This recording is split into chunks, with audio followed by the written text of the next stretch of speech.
Okay, so today's session is a continuation of what we were covering last week.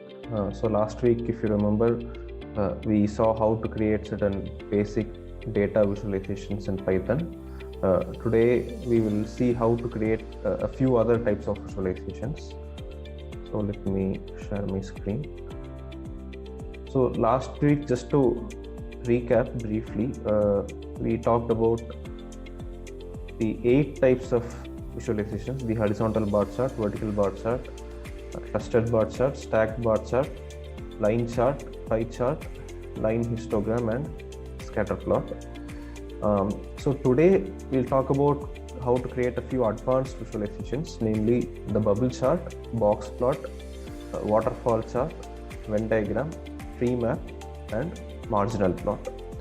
Now, one key distinction between what we saw last week and what we are going to see today is how or what sort of code we are going to use to create these visualizations. So last week, if you see, most of the visualizations we covered it using the basic matplotlib library alone. There was just one function that was required, slight variations of that function with the parameters, we got the visualization. But here, in order to create these special types of visualizations, we need to have certain additional packages installed and use the functions in those packages. So just the matplotlib library alone will not be sufficient for these advanced visualizations. Okay, so let me take you through how to create these graphs. So first step, as always, we load the required libraries. The first 4 libraries that we load are the regular libraries: pandas for dataset operations, numpy for array operations. And last week, if you remember, we used this Seaborn library and we connected to that Titanic dataset and then that restaurant tips dataset, right? So we are using the same library today again. And then for the bubble chart, we will use the same matplotlib library. So for that, I will be importing this. So let me just run this line of code here. And then for the Venn diagram, we need to have a different package called matplotlib_Venn. Okay, so this by default, this package might not be available in the Python installation, so we need to install that separately. So the code to install any new package, if it is not available, is like this. So this is the syntax: exclamatory mark followed by pip or pip space install space package name. So here for installing this matplotlib_Venn package, I am using this code, exclamatory mark pip install matplotlib_Venn. So in case this library is not available with you, you can use this code to install. Now I will, as always, send the code at the end of the session. So once we install this library, from this library we are importing this particular function called Venn3. Okay. So this Venn3 function is specifically used to draw a 3-circle Venn diagram. So typically, if you see, Venn diagram has either 2 circles or 3 circles, right? So 2 circles, A and B, for example, 2 sets, right? Or you can have 3 circles. So now I'll be, in my example, I'll be showing you how to create a 3-circle Venn diagram. So for that, we will be importing this function Venn3. Okay. And then for the waterfall chart also, we need a separate library that is called waterfall charts. So this is also not available in the default Python installation, so I would be installing that separately. And then from this library, I will be importing this particular function, waterfall_chart. And then for plotting the tree map, I will be using this library called Squarify. So this is also not a default library. I will be installing this separately and then importing this. Okay. Any questions until now?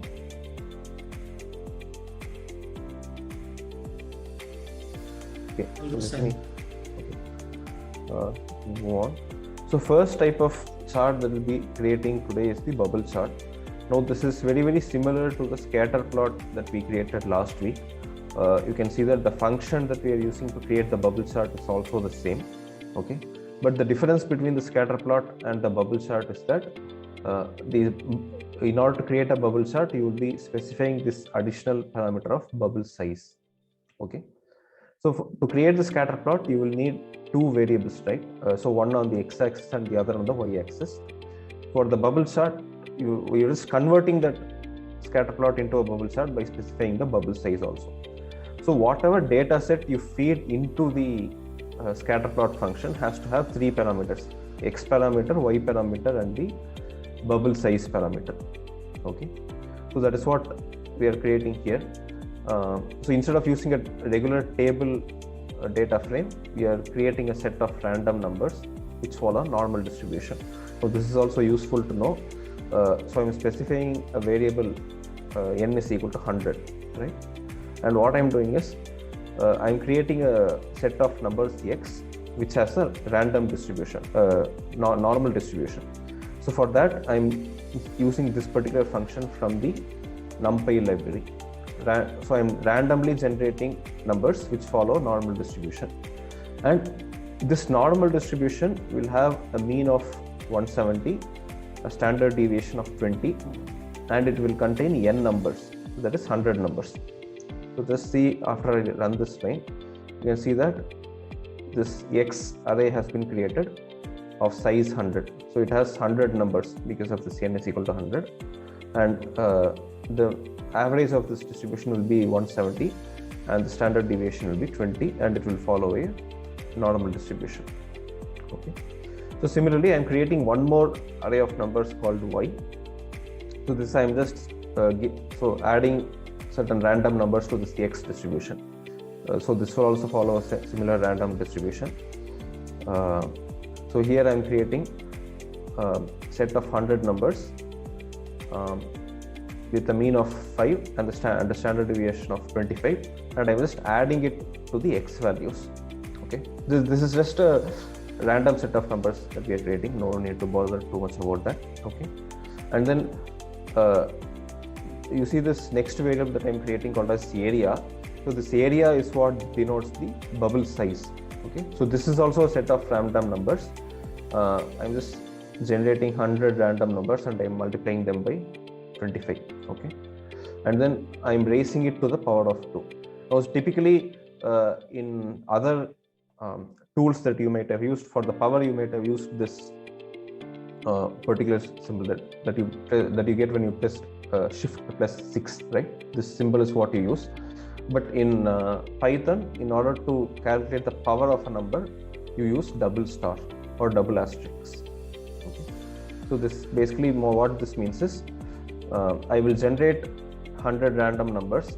I will multiply each of those numbers by 25, and then I will calculate the square of that number. Okay, so that is what this means, and I am assigning that calculation to this variable called as area. Now you see this has 100 numbers again. Okay, and I am just creating or combining all these three values, that is the x array, the y array, and this area array for the bubble size. I am just combining it into one single data frame called as df. Okay, so this df will have one column called as the x, which will contain the values of the x array, second column called as y, which will contain the values of the y array, and then a third column called as bubble size, which will contain the value of this area array, which represents the size of the individual bubbles in the scatter plot. So I will create this data frame. Now let's see what it looks like.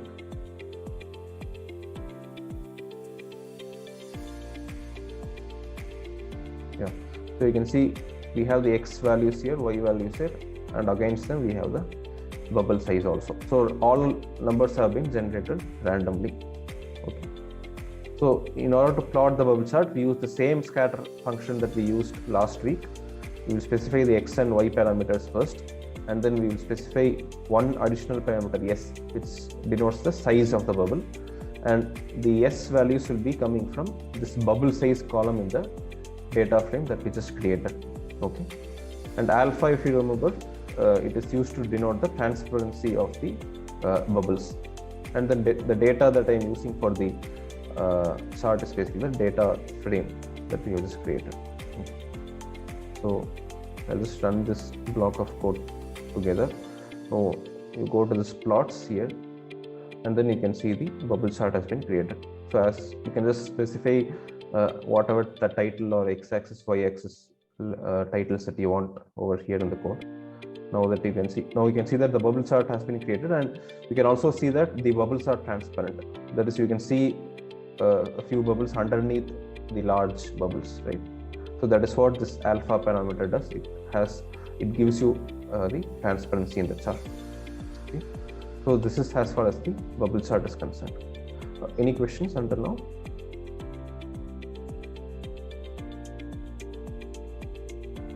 Okay, so let me move on to the next type of chart.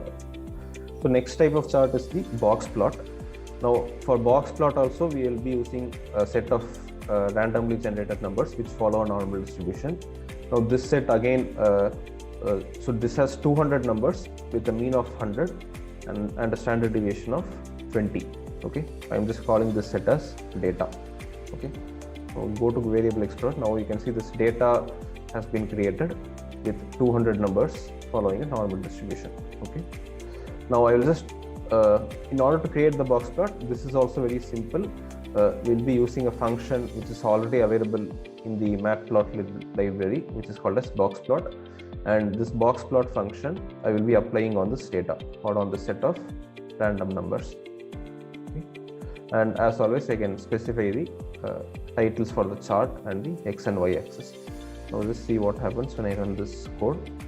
Now you can see that the box plot has been created. Okay, so just a little bit of a note on the box plot. We have covered box plot in one of our previous KKS sessions, but just to refresh your memory, so the box plot is also called as the box whisker plot. Okay, so this part, right, this rectangular portion is called as the box, and then this line and the below line, they are called as the whiskers.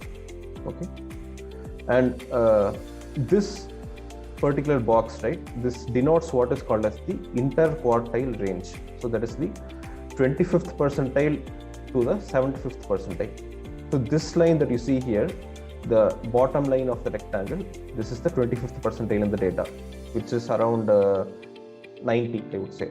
Okay, so what this means is 25% of the values in the data set have values less than 90.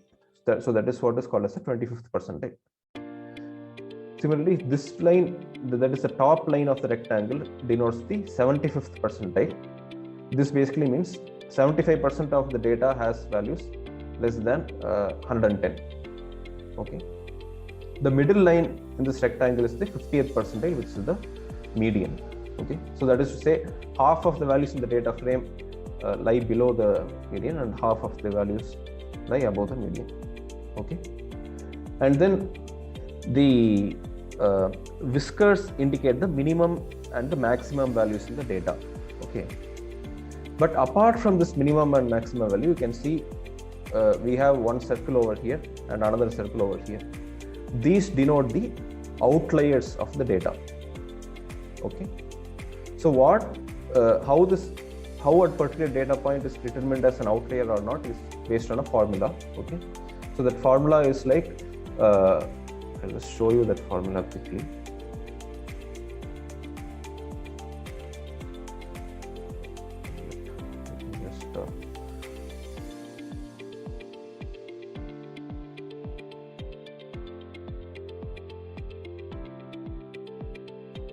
Okay, you can see my screen here, this representation of this box plot. Yes, sir. Yeah, so basically how this outlier is calculated is anything that lies below this point, that is the first quartile, that is the 25th percentile, minus 1.5 times this interquartile range, that is Q3 minus Q1. So Q1 minus 1.5 into Q3 minus Q1. Anything that lies below this minimum value, that is called as outlier. Similarly, anything that lies above this maximum value, that is Q3 plus 1.5 into Q3 minus Q1. So anything that lies above this value, that is also called as outlier. Okay, so whatever lies below this minimum whisker and whatever lies above this maximum whisker, that is outlier in the data. So this box plot is always useful to see what is the distribution of the data and then if there are any outliers in the data. Okay, and this is how you plot the box plot in Python. Any questions until now? Okay, so let me move on to the next type of chart, that is waterfall chart. So waterfall chart is also something that is what you can call as a special type of chart. This is somewhat different from the regular bar chart or the scatter plot that you have. So typically this is used to indicate the change in a particular parameter over time. Okay, so let us say we are talking about something called something like a bank balance. Okay, so imagine at the beginning of or at the end of January, my bank balance is 1,000 rupees, right? And in February, the balance reduces by 300 rupees. March, the balance increases by 400 rupees. April, it decreases by 100 rupees, and so on. Okay, so I have like that. In each month, I have by how much it is increasing or decreasing. Okay, so with these values, I am just creating a data set. So in one column, I will have the month, and then in another column I will have the increase or decrease in the value of money. Okay, so I've created these two sets of numbers, A and B. Okay, and in order to create the waterfall chart, we'll be using this particular function which we just imported, waterfall underscore chart, and the syntax is very simple. It is just waterfall underscore chart dot plot, within brackets the columns that you want to plot, that is the A column and the B column. Okay. And as usual, you just specify the titles. Just see what this looks like. Yeah, so now you can see, is this visible? Is this picture clearly visible, or should I magnify this?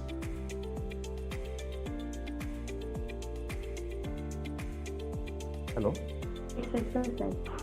Okay, all right. So this is how that waterfall chart looks like. Okay? So in the month of January, the balance was 1,000 rupees, right? And then in February, it reduced by 300 rupees.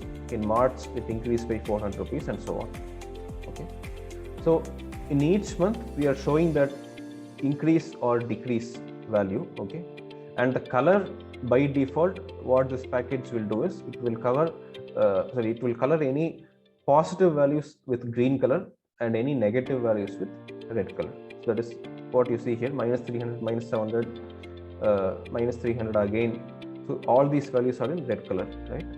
But the values just 1,000, 400, 100, and so on. So they are in green color. So positive values are green, negative values are red. And in each month, it shows the quantum of increase or decrease. And then finally, you have the net result. So during the closing of January, you had 1,000 rupees. And after all these increases and decreases over the next 12 months, finally at the end of December, you have 450 rupees on hand. So that's the net result that you obtain. Okay. So you can see that this function that we have used, the waterfall chart function, by default it will give you the colors and then the net value over here. So if you want to customize this chart with the colors and so on, there are several options available for which you can look at the official documentation of this function and get the corresponding code. So this is the typically this is what the waterfall chart is used for, to indicate the net change in a particular value over a period of time. Any questions?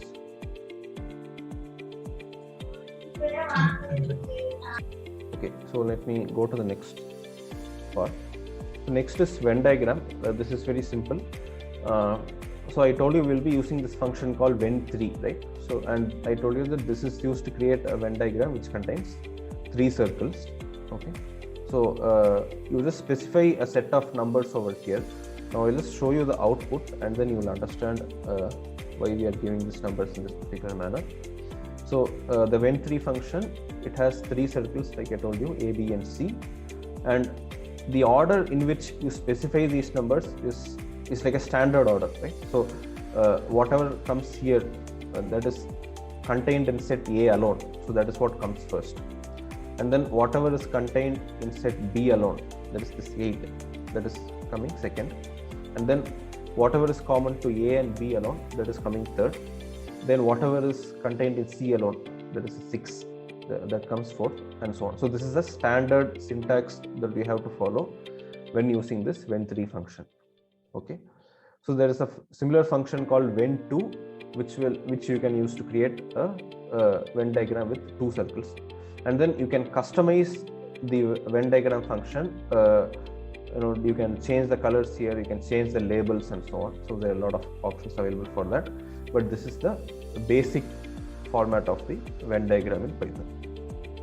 Okay, so next type of chart is the tree map. So tree map, again, you will have to specify 2 parameters. So one is the size parameter and the other is the label parameter. Okay, so label, for now in this particular example, I have just given the numbers which I specified in sizes so that it will be easier for us to understand. But this label can be anything you wish, you can specify accordingly. And then let me just over here. And then in order to plot the tree map, you use this function called squarify.plot. Now squarify comes from that Python package that we just imported over here at the top. So we installed this package since it was not a default one, and then we imported this. So in the squarify package, I'm using this plot function, and sizes is specified using the sizes parameter that we have defined above, the 50, 25, 12, 6, and labels we also specified over here. I'm using the same set. Alpha again is used to indicate the transparency, and then I will give the title of the chart. So now you can see the title goes here, and then this tree map basically indicates the proportion of each parameter in the data set. Now one interesting thing here is, here also you can specify the colors and so on, but by default what the squarify function does is it gives a random color. Okay, so now it has one set of colors, right? Now just see what happens when I run this line of code again. See, the color changes. So like this, every time you run this squarify function, it will choose the color by random, unless and otherwise you explicitly specify the color. Okay, and what this basically does is it will give you a proportional representation of each parameter in your data. So you can see that this is a rectangle, right? I'm sure you might have created this kind of a tree map in Tableau, but for those of you who are not familiar, I'll just explain this a bit. So what this basically shows is what is the proportion of this 50 in this particular rectangle. Okay, so proportion as in 50 divided by the sum of all this. So sum of all this would be 75, 87, 93, right? So 50 divided by 93 would give you around 54%. Okay, so the area occupied by the 50 block in this diagram is basically around 54% of this total rectangle. So that is what you see over here. Okay, so that is what the tree map represents. So within a confined space, what is the proportion represented by each component of your data? Okay, so this is the tree map. So the last type of plot that we'll be covering today is something called as the marginal plot. Now this is very, very similar to a scatter plot, but it has just one additional component. In order to create this marginal plot, I will use this data set called iris dataset. So this is again a very commonly available dataset in both R as well as Python. I will be downloading this dataset from this Seaborn library. And using the function load underscore dataset, I am specifying the name of the dataset within the function. I am putting this in a new data frame called as iris underscore data frame. Okay, and I am creating the marginal plot. Now you can see here, for creating the marginal plot, we are not using the plot matplotlib function or the or any custom function. This marginal plot is present in this Seaborn library itself, the same SNS which we are using to load the data set. Okay. So in this SNS library, Seaborn library, we have this function called joint plot. So why this is called as joint plot is, I told you, right, this marginal plot is a combination of two different types of charts. Okay, so that is why we call this as a joint plot. So I'm using this joint plot function, and this iris data frame, if you see, it has several columns. Just show you quickly. So it has this sepal length, sepal width, petal length, petal width, and then a column called as species. Now, just for the purpose of this diagram, we'll be using these two columns only, that is the sepal length and the sepal width. If you remember last week, we used the same two columns to build a scatter plot, right? Now, we'll be doing something very, very similar, but I'll just show you what the difference is. So, the x-axis, I will give the sepal length values. Y-axis, I will give the sepal width values, and type of plot is scatter. Okay. Now let me just run this line. So this is what the joint plot or the marginal plot looks like. So you have the x-axis, y-axis, and then the scatter plot between these two variables, right? But additionally, there is a second component of chart, is basically the histogram of, or the frequency distribution of your x and y axis values. Okay. So this particular region over here, this shows you the frequency distribution of the sepal length. This region shows you the frequency distribution of the sepal width. Okay. So this is how you create a combination of the scatter plot and a histogram using Python, also called as the marginal plot. Okay. So yeah, so we have covered in total 14 different types of visualizations, 8 last week and 6 this week. So each of these visualizations can be customized with regard to the colors, tables, transparency, and so on. You can look at the official documentation of the functions in order to get more details on that. I will send you this code, and if you would like to, you can just customize this code as per your requirements, and then play around with it and see what works and what doesn't work. Any questions?